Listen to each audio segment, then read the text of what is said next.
نصیحتیں لفظ لفظ حکمتیں ابر علم آگہی سے برستی بارشیں شرع کے امور سے دین کے شعور سے.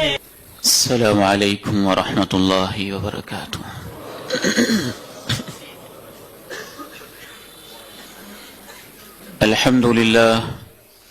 الحمد لله نحمده ونستعينه ونستغفره ونعوذ بالله من شرور أنفسنا ومن سيئات أعمالنا.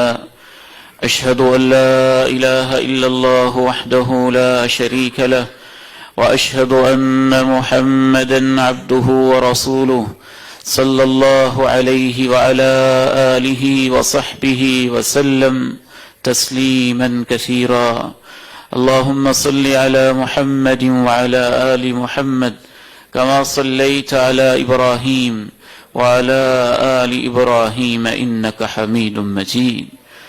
اللهم بارك على محمد وعلى آل محمد كما باركت على إبراهيم وعلى آل إبراهيم إنك حميد مجيد.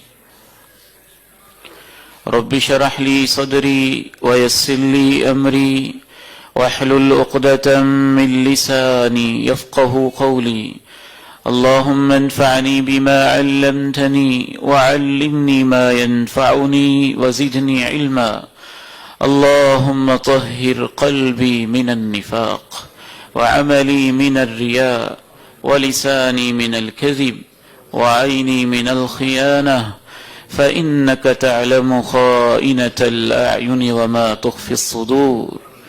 أما بعد فإن خير الحديث كتاب الله وخير الهدي هدي محمد صلى الله عليه وسلم وشر الأمور محدثاتها وكل محدثة بدعة وكل بدعة ضلالة وكل ضلالة في النار. أعوذ بالله السميع العليم من الشيطان الرجيم من همزه ونفخه ونفثه. بسم الله الرحمن الرحيم. يا بني آدم لا يفتننكم الشيطان كما أخرج أبويكم من الجنة. وقال سبحانه وتعالى إن الشيطان لكم عدو فاتخذوه عدوا. وقال سبحانه وتعالى كلا بل ران على قلوبهم ما كانوا يكسبون. وقال عز من قائل سبحانه وتعالى أفرأيت من اتخذ إلهه هوى وأضله الله على علم وختم على سمعه وقلبه وجعل على بصره غشاوة فمن يهديه من بعد الله أفلا تذكرون. دو تین خطبات جمعۃ المبارک سے دل کی باتیں جاری ہیں. اللہ تعالیٰ سے دعا ہے کہ دل کی باتیں رب کریم مجھے دل ہی سے کرنے کی توفیق دے اور آپ کے دلوں میں اتار دے اور ہمارے دلوں کو پاک و صاف فرما دے. گزشتہ خطبہ جمعۃ المبارک میں ہم نے قلب سلیم پر گفتگو کی تھی. قلب سلیم کیا ہے، علامات کیا ہیں، اس کی برکات کیا ہیں. آج کے اس خطبہ جمعۃ المبارک میں ہم قلب مریض کے اوپر گفتگو کریں گے. قلب مریض، جس طرح روزمرہ کی زندگی میں بیماریاں عوارض انسان کو لاحق ہو جاتے ہیں، آنکھوں کی بیماریاں، کانوں کی بیماریاں، باقی اعضاء کی بیماریاں، جب انسان کو بیماری لگ جاتی ہے تو اس کی علامات بھی ہوتی ہیں، اس کے اثرات بھی ہوتے ہیں اور اس کا علاج بھی ہوتا ہے. کانوں کو بیماری لاحق ہو جائے تو سماعت متاثر ہو جاتی ہے، علاج نہ کریں تو انسان کانوں سے بہرا بھی ہو جاتا ہے، زبان کو بیماری لاحق ہو جائے تو نطق کی صلاحیت متاثر ہوتی ہے، علاج نہ کریں تو انسان بالکل گنگ بھی ہو جاتا ہے، آنکھوں کو بیماری لاحق ہو جائے تو بصارت متاثر ہوتی ہے، علاج نہ کریں تو انسان اندھا اور نابینا پن کا شکار بھی ہو جاتا ہے، بخار ہو جائے تو انسان کے اندر مختلف علامات ہوتی ہیں، جسم میں حرارت زیادہ، کبھی کوئی بیماری ایسی بھی ہوتی ہے کہ زبان کا ذائقہ بدل جاتا ہے، اچھی بھلی میٹھی چیزیں کڑوی لگنے لگتی ہیں، کبھی کچھ بیماریاں ایسی بھی ہوتی ہیں کہ انسان اس بیماری کے اندر جس سے پرہیز کرنا ہے اسی کو زیادہ دل چاہتا ہے، پھر انسان پرہیز نہ کرے تو اس کی بیماری میں اور اضافہ ہو جاتا ہے، جب جسم کو بیماری لگتی ہے تو جسم لاغر ہو جاتا ہے، نحیف و نزار ہو جاتا ہے، کمزور ہو جاتا ہے، اٹھنے کو دل نہیں چاہتا، دکان پہ جانے کو جی نہیں چاہتا، اپنی اولاد سے بات کرنے کو جی نہیں چاہتا، کوئی چیز آنکھ کو بھاتی نہیں ہے، قوا مزمحل ہو جاتے ہیں، انسان لاغر ہو جاتا ہے، اس کی صلاحیتیں ماند پڑ جاتی ہیں، وہی جو منو بوجھ اٹھا سکتا تھا بیماری کی حالت میں، اس کا ایک گلاس اٹھاتے ہوئے بھی ہاتھ پہ کپ کپی تاری ہوتی ہے۔ میرے بھائیوں، میرے بزرگوں، میرے پیاروں، میرے عزیزوں، دل کی بیماریاں بھی بس اسی نوعیت کی ہوتی ہیں۔ جب دل کو روحانی بیماریاں لگتی ہیں تو کبھی تو دل کے ذائقے بدل جاتے ہیں، نماز کڑوی، تلاوت کڑوی، مسجد کی طرف آنا یوں لگتا ہے جیسے پاؤں سے پتھر بندھے ہوں، قدم بوجھل ہو جاتے ہیں، مسجد کی طرف اٹھتے ہی نہیں، گھنٹوں موبائل تو دیکھ لے گا، قرآن کھولنے کو جی چاہتا ہی نہیں۔ جب دل کو بیماریاں لگتی ہیں تو پھر انسان روحانی طور پر کمزور ہو جاتا ہے، اس قدر کمزور ہو جاتا ہے۔ میں پہلے بھی اس طرف اشارہ کر چکا ہوں، موضوع کو آگے چلانے کے لیے خلاصہ دوبارہ عرض کر دیتا ہوں۔ جب دل کو بیماری لگتی ہے، ایک سیاہ داغ لگتا ہے، ایک دھبا لگتا ہے، اور یاد رکھنا اس آپ کے اس بھائی کے خطبہ جمعۃ المبارک میں دل سے مراد وہ دل نہیں ہے جو اللہ نے کتے اور خنزیر کو بھی دیا ہے، دل سے مراد وہ دل نہیں ہے جو اللہ نے جانور کو بھی دیا ہے، وہ دل نہیں ہے جو کیڑے مکوڑوں کو بھی دیا ہے، وہ دل اس سے مراد نہیں ہے جو اللہ نے ایک کاکروچ کے اندر شاید بعض تحقیقوں کے مطابق ڈبل رکھے ہوئے ہیں، بعض مخلوقات کو اللہ نے دو دل دے رکھے ہیں، وہ دل مراد نہیں۔ امام غزالی رحمہ اللہ فرماتے ہیں جب قرآن و سنت میں دل کا تذکرہ کیا جاتا ہے تو دل کا وہ لوتھڑا مراد نہیں ہوتا جو پمپ کرتا ہے،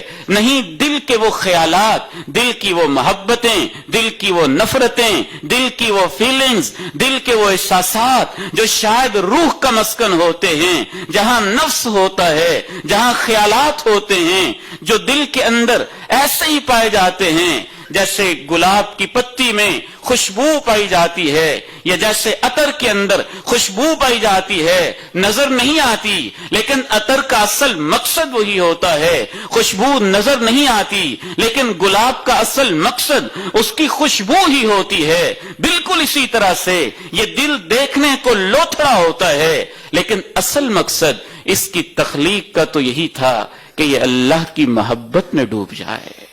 وہ والا دل وہ بیمار ہو جاتا ہے جو روح کا مسکن ہوتا ہے، جہاں سے خیالات ہوتے ہیں، جہاں محبتیں ہوتی ہیں، جہاں انسانیت ہوتی ہے، جہاں انسان کا اصل زندگی کا مقصد وجود ہوتا ہے، وہ والا دل جب بیمار پڑ جائے کبھی ذائقہ بدل جاتا ہے، کبھی انسان اتنا کمزور ہو جاتا ہے روحانی اور ایمانی طور پر، نیک اعمال کو دل نہیں چاہتا، کبھی دل اتنا بیمار ہو جاتا ہے کہ اس سے بالکل ساری چیزیں الٹی نظر آنے لگتی ہیں۔ یہ آیات مبارکہ آپ پہلے بھی سماعت کر چکے ہیں، دل پہ زنگ لگتا ہے، کلا بل ران علی قلوبہم ما كانوا یکسبون. علاج نہ کریں، زنگ بڑھتا جاتا ہے، پھر اس کے اوپر پردے پڑ جاتے ہیں، پردے چڑھ جاتے ہیں. علاج نہ کریں پھر وہ سخت ہو جاتا ہے. ثم قست قلوبکم من بعد ذلک فہی کالحجارہ او اشد قسوہ. پھر بھی علاج نہ کریں تو پھر دل انتہائی گہری تاریکیوں کے اندر ڈوب جاتا ہے. او کظلمات فی بحر اللج یغشاہ موج من فوقہ موج من فوقہ سحاب. پھر بھی علاج نہ کریں تو اس پہ تالے بھی لگ جاتے ہیں. افلا یتدبرون القرآن ام علی قلوب اقفالها. پھر بھی علاج نہ کریں تو پھر آہستہ آہستہ دل ٹیڑھا ہو جاتا ہے. فَأَمَّا الَّذِينَ فِي قُلُوبِهِمْ زَيْغٌ فَيَتَّبِعُونَ مَا تَشَابَهَ مِنْهُ ابْتِغَاءَ الْفِتْنَةِ وَابْتِغَاءَ تَأْوِيلِهِ وَمَا يَعْلَمُ تَأْوِيلَهُ إِلَّا اللَّهُ وَالرَّاسِخُونَ فِي الْعِلْمِ يَقُولُونَ. اگر پھر بھی اس کا علاج نہ کریں تو پھر بالکل الٹا ہو جاتا ہے. کالکوز مجخیا.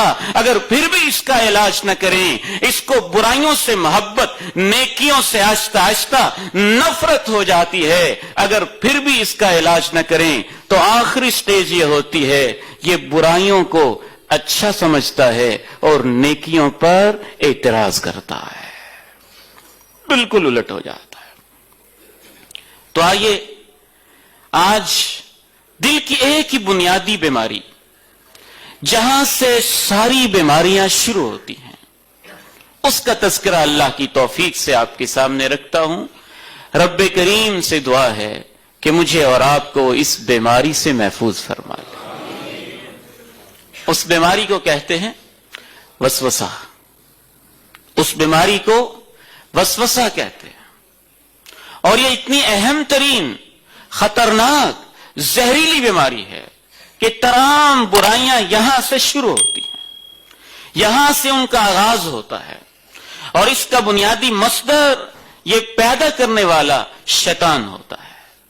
اللہ تعالیٰ نے اس بیماری اور اس بیماری کو انسان کے دل میں پیدا کرنے والے کا قرآن مجید میں کثرت سے تذکرہ کیا ہے. آپ یہاں سے اندازہ کیجئے کہ اللہ رب العزت نے قرآن مجید کا اختتام اس سورہ مبارکہ پہ کیا ہے. اللہ، میں اس وسوسہ ڈالنے والے کے شر سے تیری حفاظت میں آتا ہوں. قل اعوذ برب الناس ملک الناس الہ الناس من شر الوسواس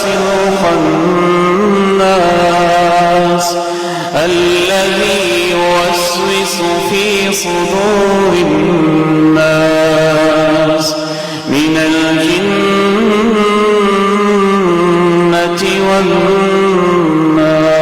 والناس. وسوسہ، سب بیماریاں یہاں سے شروع ہوتی ہیں. سلف صالحین میں اس موضوع پہ اتنی محنت کی ہے کہ شاید ہم سال بھر بھی اس کو بیان کرتے رہیں، اس کا حق ادا نہ ہو. اور اللہ تعالیٰ نے اس کو اتنی اہمیت دی ہے. میں آج دیکھ رہا تھا کہ یہ شیطان کا سب سے بنیادی حربہ کیا ہے، قرآن مجید میں اس کا اتنا تذکرہ کیوں ہے.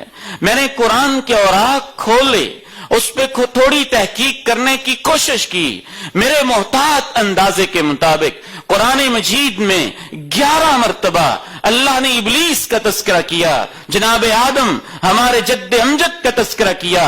اصل سے اس سے دشمنی ہماری کہاں سے شروع ہوئی اور یہ ہمارے اتنا مخالف کیوں ہوتا ہے، اتنا دشمن کیوں ہے. 11 مرتبہ ہمارے جد امجد بابا آدم علیہ السلام کا تذکرہ کیا اور 88 مرتبہ اللہ رب العزت نے شیطان کا پھر علیحدہ تذکرہ کیا.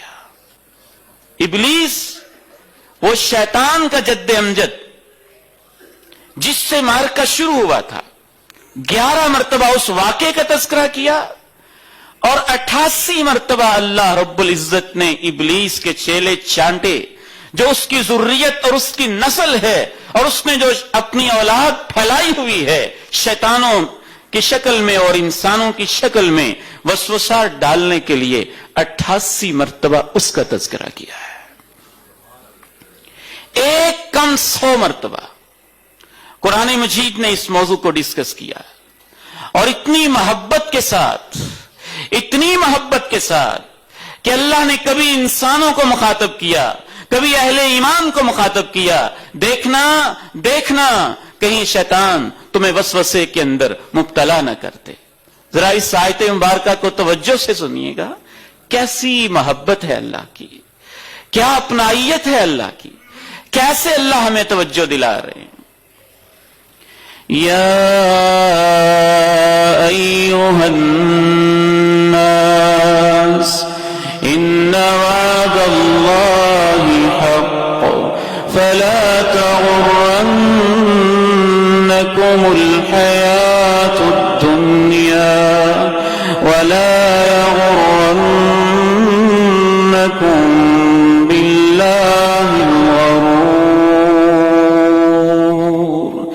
ان الشیطان لکم عدو فاتخذوه عدوا انما يدعو حزبه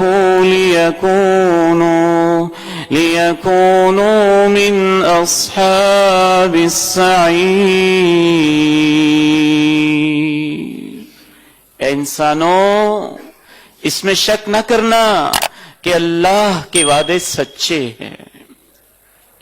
اللہ کا وعدہ تم مرنے کے بعد دوبارہ کھڑے ہوگے, یہ سچا ہے. اللہ کا وعدہ زندگی کا حساب ہوگا, یہ سچا ہے. اللہ کے سارے وعدے سچے ہیں. جنت برحق ہے, جہنم برحق ہے, آخرت برحق ہے. فلا تغرنکم الحیات الدنیا, دیکھنا قطعاً تمہیں دنیا کی زندگی کسی فریب میں مبتلا نہ کر دے. ولا یغرنکم باللہ الغرور, اللہ نے شیطان کا نام غرور رکھا. الغرور. ایک ہوتا ہے غرور, وہ ہوتا ہے دھوکہ دینا, دھوکے میں پڑ جانا, اور غین کی زبر کے ساتھ ہے الغرور. عربی زبان میں اس سے مبالغہ کا صیغہ کہتے ہیں.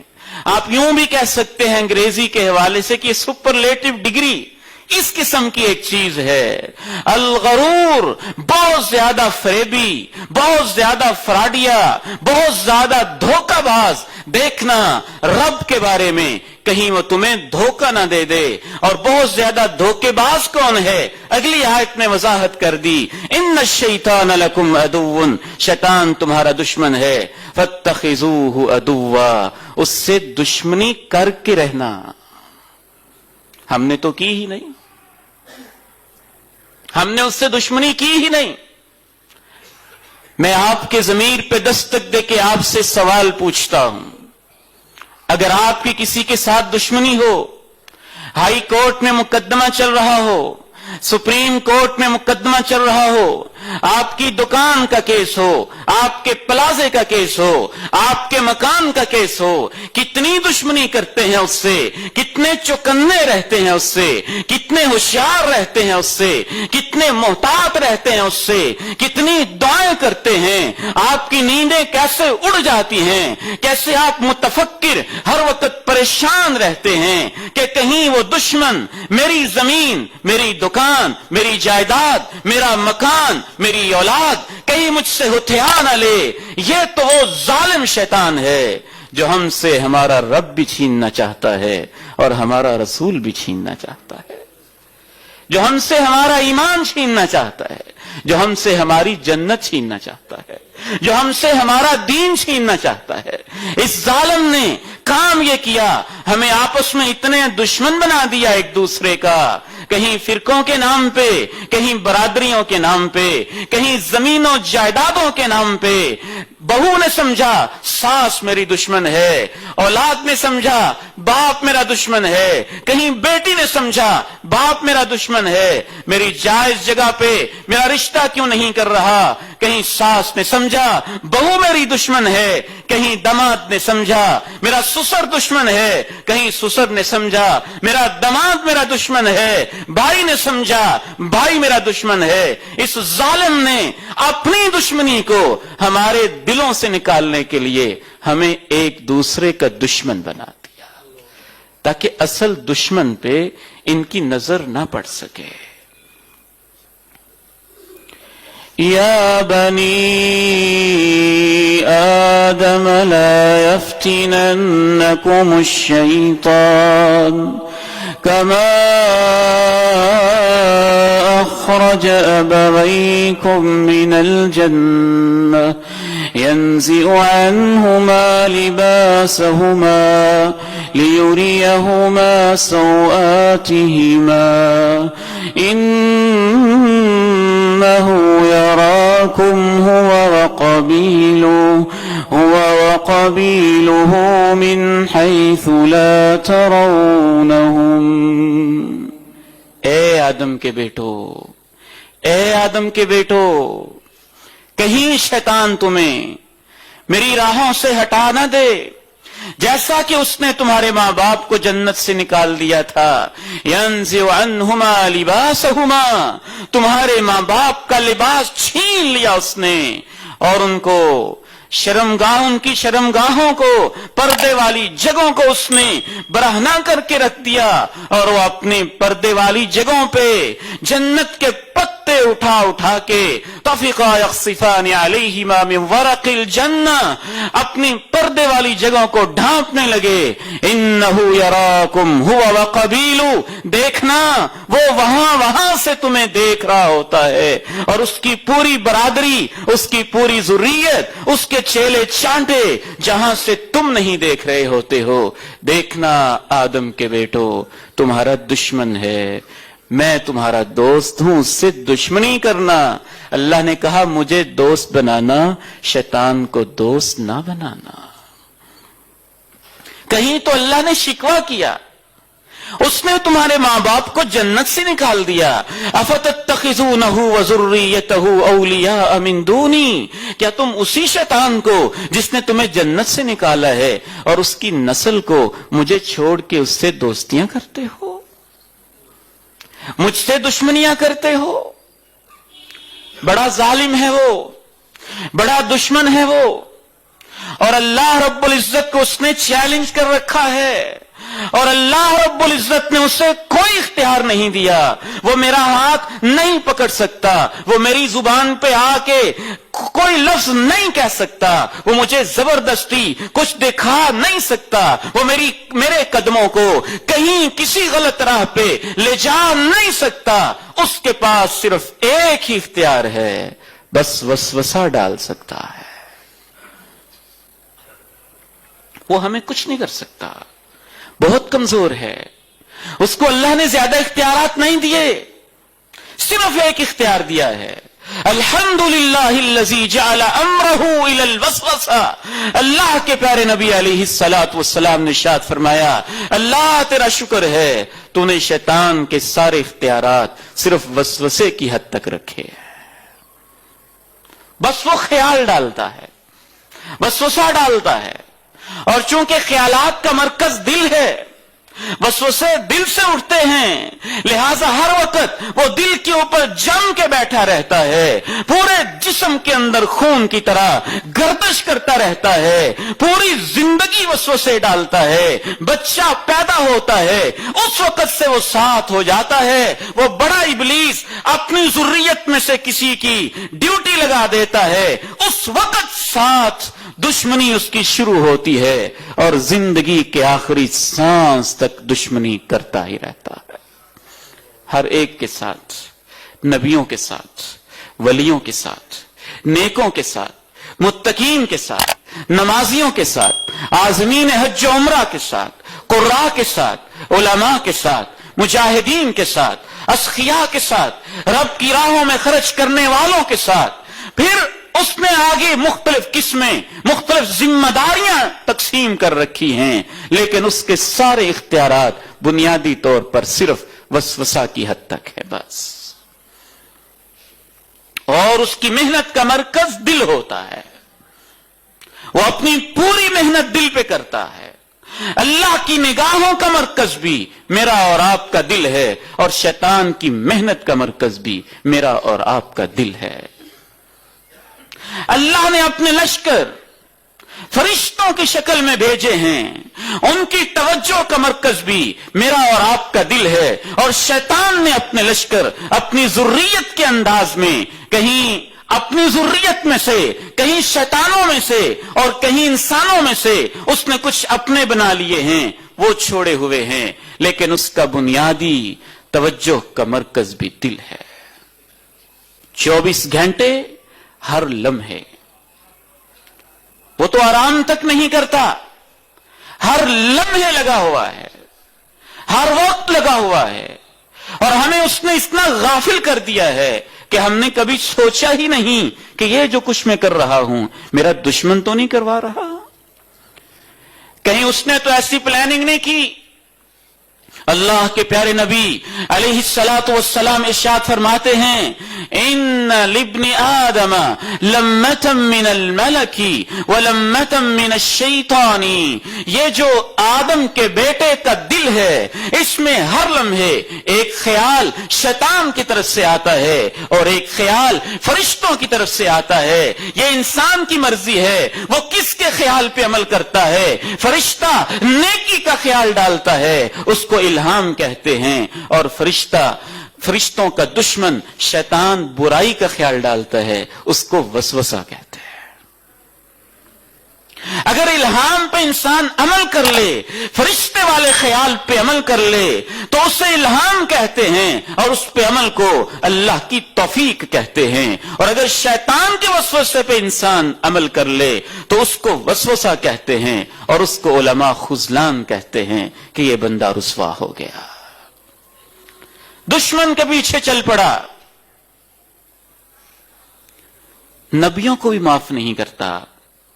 اللہ کے پیارے نبی علیہ الصلوۃ والسلام نے ایک دفعہ صحابہ سے کہا، ہر ایک انسان کے ساتھ شیطان ہوتا ہے۔ صحابہ سے رہا نہ گیا، پوچھا آپ کے ساتھ بھی؟ پوچھا آپ کے ساتھ بھی؟ فرمایا ہاں میرے ساتھ بھی تھا، لیکن اللہ نے مجھے ایسی توفیق دی، فاسلم، میرا شیطان اب میری مان کے چلتا ہے۔ اللہ نے مجھے ایسی طاقت دی ہے، روحانی طاقت دی ہے، میرے دل کو ایسا صاف کیا ہے، میرے سینے کو ایسا شفاف کیا ہے، میرے دل میں ایمان کا ایسا نور بڑھا ہے، فاسلم، وہ میری مان کے چلتا ہے، میرا مطیع اور فرما بردار ہو گیا ہے۔ اس کے باوجود آپ ایک دفعہ نماز پڑھ رہے تھے تو آپ نے فرمایا، ان عفریتا من الجن تفلت علی، آج ایک بڑا سرکش شیطان، آج ایک عفریت شیطان میرے اوپر میری نماز خراب کرنے کی کوشش کرنے لگا، میں نے اس کو پکڑا، فخنقتہ، اس کے گلے کو دبایا، یوں محسوس ہوتا ہے اتنا آپ نے دبایا کہ اس کی زبان حلق سے باہر نکل آئی۔ آپ فرماتے ہیں اس کی زبان اتنی باہر آئی کہ میں اپنے ہاتھ پہ اس کی زبان کی ٹھنڈک محسوس کر رہا ہوں۔ فرمایا اگر بھائی سلیمان کی دعا نہ ہوتی میں اس کو باندھ دیتا اور مدینے کے بچے اس کے ساتھ کھیل رہے ہوتے۔ حضرت ابراہیم علیہ السلام کو اس نے معاف نہ کیا، وسوسہ ڈالنے کی کوشش تو کی نا۔ جناب ابراہیم میدان منا میں اپنے بیٹے کو رب کے حکم پہ ذبح کرنے جا رہے ہیں، نہ جانے کیسے کیسے وسوسے ڈالے۔ ابراہیم معصوم بچے کو قتل کر رہے ہو، ابراہیم معصوم جان کو قتل کر رہے ہو، ابراہیم اپنے جگر کے ٹکڑے کو ذبح کر رہے ہو، ابراہیم اپنے دل کے ٹکڑے پہ آج چھری چلا دو گے، ابراہیم تیری بیوی کیا سوچے گی، ابراہیم لوگ کیا کہیں گے، ابراہیم بڑھاپے میں تیرا سہارا کون بنے گا، پتہ نہیں کیسے کیسے وسوسے ڈالے ہوں گے۔ جناب ابن عباس فرماتے ہیں ایک دفعہ سامنے آیا جناب ابراہیم نے اس کو 7 کنکر مارے، زمین میں دھنس گیا، پھر اس نے صبر نہ کیا، پھر آیا جناب ابراہیم نے پھر 7 کنکر مارے، پھر آیا جناب ابراہیم نے پھر 7 کنکر مارے۔ آپ اندازہ کیجئے شیطان سے دشمنی اللہ کو کتنی اچھی لگتی ہے۔ اللہ نے کہا بیت اللہ کا حج کرنے والوں، طواف کرنے والوں، حجر اسود کو بوسہ دینے والوں، عرفات کے میدان میں ٹھہرنے والوں، رو رو کے دعائیں کرنے والوں، گھر بار کو چھوڑ کے آنے والوں، تمہارا حج مکمل تب ہوگا جب اپنے بابا ابراہیم کے اس میدان میں جہاں شیطان نے وسوسے ڈالے تھے اسی میدان میں بیس کیمپ بناؤ، 3 دن تک قیام کرو اور انہی یادوں کو تازہ کرنے کے لیے 7 دفعہ کنکری مار کے اس عہد کو تازہ کرو، اللہ ہم تیرے دوست کے دوست ہیں، تیرے دشمن کے دشمن ہیں۔ رمیے جمرات کی یہی تو حقیقت ہے، میدان مینا کی یہی تو فلسفی ہے، بیس کیمپ ہی وہ ہے، وہاں ٹھہرنا ہوتا ہے، اس کے وسوسوں کو یاد کرنا ہوتا ہے۔ وہ اتنا ظالم لعین خبیث ہے، اس نے انسانوں میں سے اپنے ایسے شاگرد تیار کر لیے جنہوں نے اس حد تک شیطان کی ایجنٹی کا حق ادا کیا کہ انہوں نے انسانوں کے ذہن میں یہ وسوسہ ڈالا شیطان تو ہوتا ہی کوئی نہیں۔ یہ تو مولویوں کی باتیں، شیطان کہاں ہوتا ہے؟ کوئی نہیں ہوتا، ہوتا ہی کوئی نہیں۔ کسی کو اس نے اتنا وسوسہ ڈالا کہ وہ اس کا پجاری ہو گیا اور بہت سارے لوگ باقاعدہ اس کی عبادت کرنے لگے کہ وہ اللہ کے مقابلے کی کوئی طاقت ہے اور اس کی پوجا اور عبادت اور پرستش ہونی چاہیے۔ کچھ کے ذہنوں میں اس نے ایسا وسوسہ ڈالا وہ یہ تحقیق کرنے لگ گئے وہ ہوتا کیسا ہے، اس کے سینگ ہوتے ہیں، اس کی شکل کیسے ہوتی ہے، اس کا قد کاٹ کیسے ہوتا ہے۔ یہ سب بے وقوف لوگ ہیں۔ امام غزالی نے ان کی بے وقوفی پہ خوبصورت طنز کی ہے، اللہ ان ائمہ کی قبروں پہ کروڑوں رحمتیں فرمائے۔ ہمیں تو کچھ سمجھ نہیں ہے، یہ ان ائمہ کی محنتیں ہیں، علماء کی محنتیں ہیں، امام ابن تیمیہ کی، امام ابن قیم کی، امام ابن رجب کی، امام ابن الجوزی کی، امام غزالی کی، ان جیسے فقہاء ائمہ کی، اور ان سے پہلے صحابہ کرام کی، اور ان سے بڑھ کے حدیث کی روشنی ہے، قرآن کی روشنی ہے، جس کی روشنی میں ہم تھوڑا بہت اس کی چالوں کو سمجھنے کے قابل ہوئے ہیں۔ امام غزالی فرماتے ہیں عقل کے اندھو تم شیطان پہ تحقیق کر رہے ہو، تمہاری مثال ایسے ہی ہے جیسے گھر میں کچھ دشمن گھس آئے اور بندہ تحقیق کرے اچھا دشمن کیسا تھا، اس کا نام کیا ہے، وہ دشمن سے پوچھتا ہے، وہ سامنے گن لے کے کھڑا ہے، سب کچھ نکالو وگرنہ ابھی شوٹ کر دوں گا، اور یہ سوچ تمہارا نام کیا ہے، تمہاری برادری کیا ہے، کہاں سے آئے ہو، تمہارا قد کتنے فٹ ہے۔ امام غزالی فرماتے ہیں یہ شخص اس سے بے وقوف ہے جس کو اس کے رب نے بتایا شیطان تمہارا دشمن ہے، اس سے دشمنی کرو، اور وہ اس کو دشمن سمجھنے کی بجائے اس تحقیق میں لگا ہوا ہے کہ ہوتا کیسا ہے۔ بلکہ اس سے بھی اگلی مثال دی امام غزالی رحمہ اللہ نے فرمایا اس بے وقوف کی مثال اس شخص کی طرح ہے، اللہ میری اور آپ کی حفاظت فرمائے، کہیں بیٹھا تھا اور اس کے کپڑوں میں سانپ گھس گیا، بجائے اس کے کہ وہ سانپ سے بچے وہ تحقیق کرنے لگ گیا سانپ کا رنگ کیسا ہے، لمبا کتنا ہے۔ کیا یہ تحقیق کرتے ہو یا اس وقت بچنے کی کوشش کرتے ہو؟ اے اللہ ہم تیرے عظمتوں پہ، تیرے قرآن پہ قربان جائیں، تیرے پیغمبر پہ قربان جائیں۔ تو نے شیطان کا 99 ٹائمز اپنے قرآن میں تذکرہ کیا، کہیں بھی اس کی شکل کی بات نہیں کی، اس کے وجود کی بات نہیں کی۔ بندہ مومن کو، تمام انسانوں کو بس ایک بات سمجھائی، وہ تمہارا دشمن ہے، اس سے دشمنی کر کے رہنا۔ یا بنی آدم لا یفتننکم الشیطان کما اخرج ابویکم من الجنہ، اے آدم کے بیٹو دیکھنا کہیں شیطان تمہیں فتنے میں آزمائش میں مبتلا کر کے میری راہوں سے ویسے ہٹا نہ دے جیسا کہ اس نے تمہارے بابا آدم اور تمہاری اماں حوا علیہم السلام کو جنت سے نکالا تھا۔ وسوسہ بہت خطرناک چیز ہے، سب سے پہلا وار ہے اس کا، سب سے بنیادی وار ہے اس کے دائرہ اختیارات یہیں سے شروع ہوتے ہیں، یہیں پہ ختم ہو جاتے ہیں۔ اس لیے اس کو سمجھنا بہت ضروری ہے۔ ائمہ کرام نے اس پہ ہزاروں صفحات لکھے، ایک ایک کیٹیگری کو لکھا کہ کیسے وسوسہ ڈالتا ہے اولیاء کے دلوں میں، کیسے وسوسہ ڈالتا ہے صوفیاء کے دلوں میں، کیسے وسوسہ ڈالتا ہے علماء کے دلوں میں، کیسے وسوسے ڈالتا ہے کاروباری لوگوں کے دلوں میں، کیسے وسوسے ڈالتا ہے مجاہدین کے دلوں میں، کیسے وسوسے ڈالتا ہے رب کے بارے میں، پھر رسول کے بارے میں، قرآن کے بارے میں، آخرت کے بارے میں، ایمان کے بارے میں، دین کے بارے میں، علماء کے بارے میں، مساجد کے بارے میں، شاعر اللہ کے بارے میں، ایک ایک چیز کو علماء نے ڈسکس کیا۔ وقت نہیں ہمارے پاس کہ ہم اس